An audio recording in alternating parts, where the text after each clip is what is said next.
This led to some tension between the Kikuyus and the Luos, because the Luos had their own party and the Kikuyus had their own party.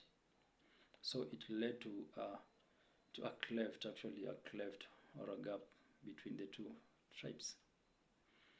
You will understand that in 1969 also, that is when Tom Mboya was killed, who was a cabinet secretary in the government of Mzee Jomo Kenyatta, Kanu. But he was killed because he was becoming a threat to the Kikuyus and he was gaining popularity. He was a man who was good in delivering. You will remember in 1859, between 1859 and 1961, he began a program which was called airlifting, which indeed played even a very pivotal role of Barack Obama becoming the president of the US. This program was where students from East Africa community were going to the abroad, specifically US, to study.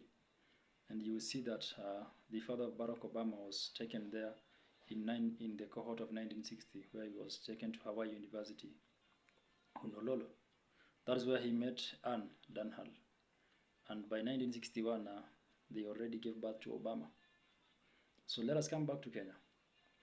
On July 5th, 1969, Mzee Jomo Kenyatta began to see that Tom Mboya is gaining popularity, and he was silenced. He was killed in Nairobi. That again escalated tensions between the Kikuyus and the Luos, and the tension and the hatred escalated dramatically.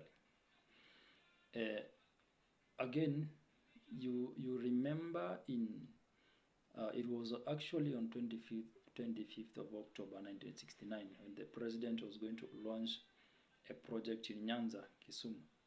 It was the Nyanza Province General Hospital. And remember that it was only a few months that Tom Mboya was assassinated. So the Luo people were still bitter about their person who was killed. So he was received, the receiving was so hostile.